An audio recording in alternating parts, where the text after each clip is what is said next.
Hi there. Today I'm going to talk to you about 2026. It's around the corner, 2026. Today is the 21st of September. Today I want to concentrate on 2026 because it's going to be an important year for many of us. And it should be a year that will bring evolution, progress, success. Yes, why not? Changes. Drastic and revitalizing changes, I would say, regenerating changes. So the planets concerned by what I've just said are Uranus and Pluto.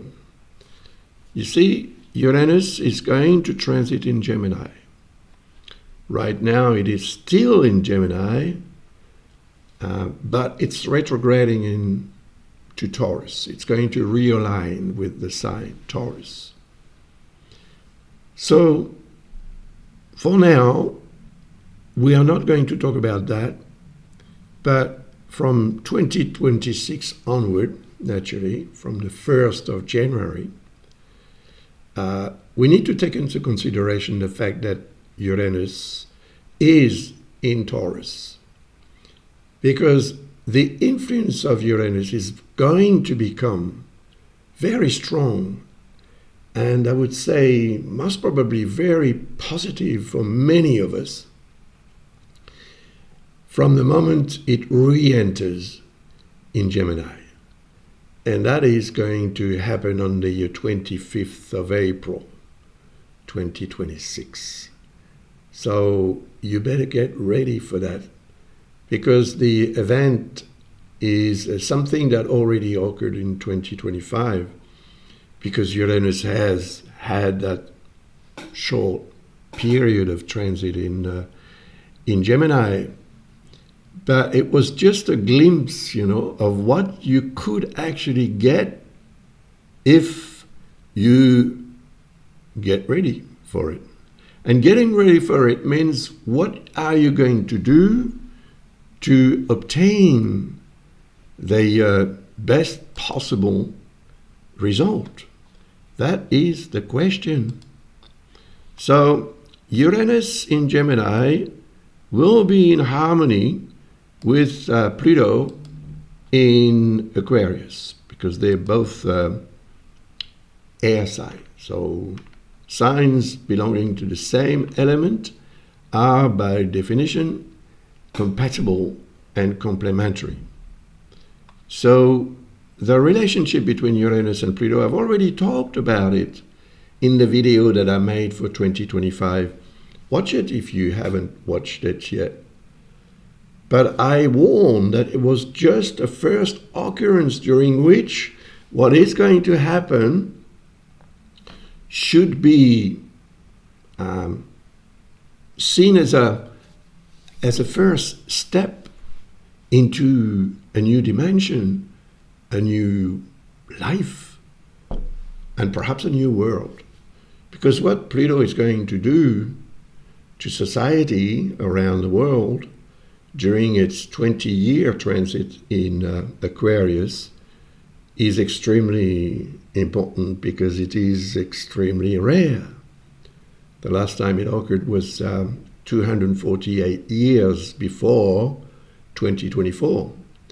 And of course, the transit then lasted also for 20 years. So just have a look on the internet at what happened when actually Pluto was last transiting in Aquarius.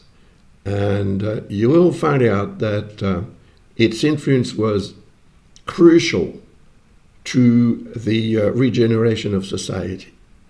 And that was not something that came so easy.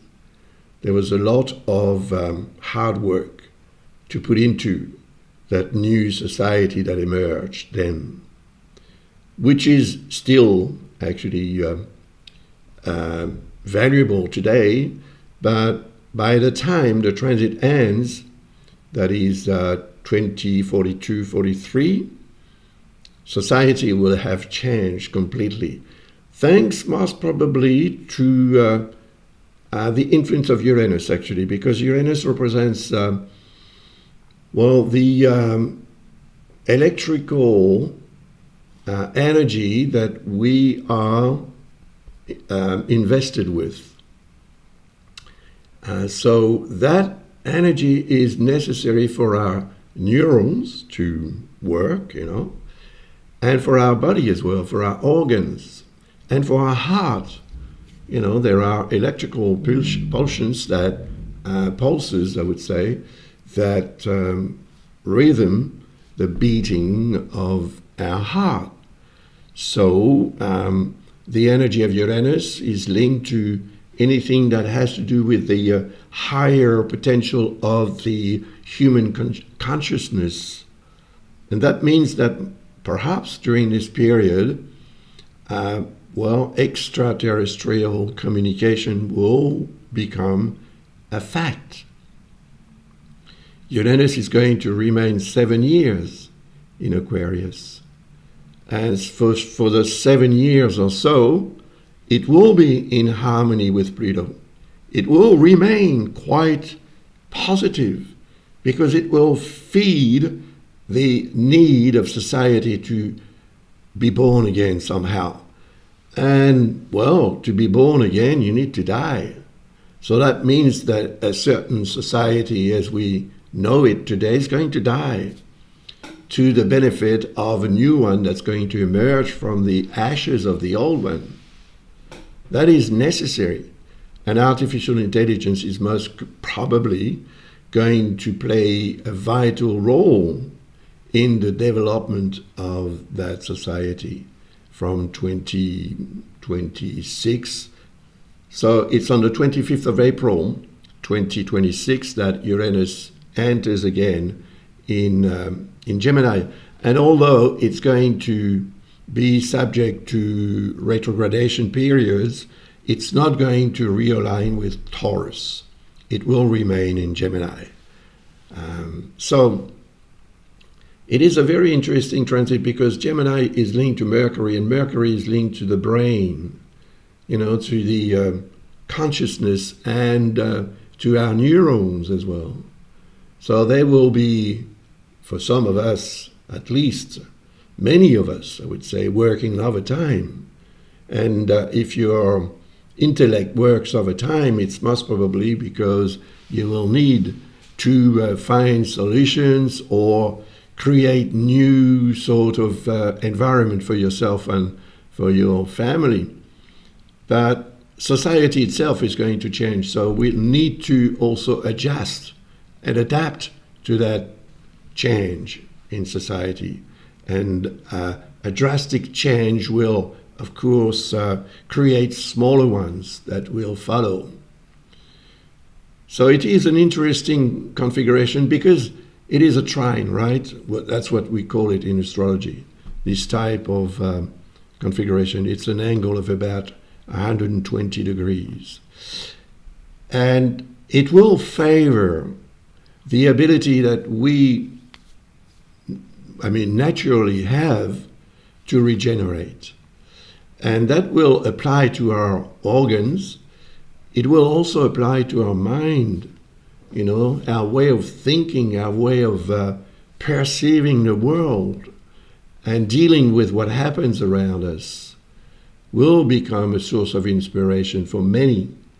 And of course, a source of invention, inventing new devices, inventing new tools, and inventing a new way of life.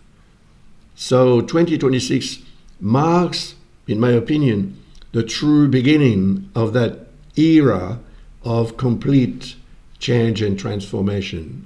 So you need to be aware of that, and if you are, you will belong to those who will benefit from this configuration. Other people may, of course, but if you are ready and if you know what's coming, especially when it's good, then you can really make sure that what is coming is going to be good for you, and even better than what it would be if you didn't know that it was coming in your life. But as I said, other people who may not know about it and don't even want to know about it will also be somehow favored by this configuration. But they won't recognize that it comes from that. It will most probably also come from ourselves. I mean, we need to do things, to somehow be part of the evolution of society, but also to be rewarded for our effort and dispositions as well. If you're in a good disposition about what happens in society, you will benefit from it. If you're not, you will create a blockage and you will remain old school, which could be okay. I mean, it's for everyone to decide for oneself. But there are other planets, of course, that will come into play. And the two other ones I want to mention are Saturn and Neptune. And we'll talk about that in the following video.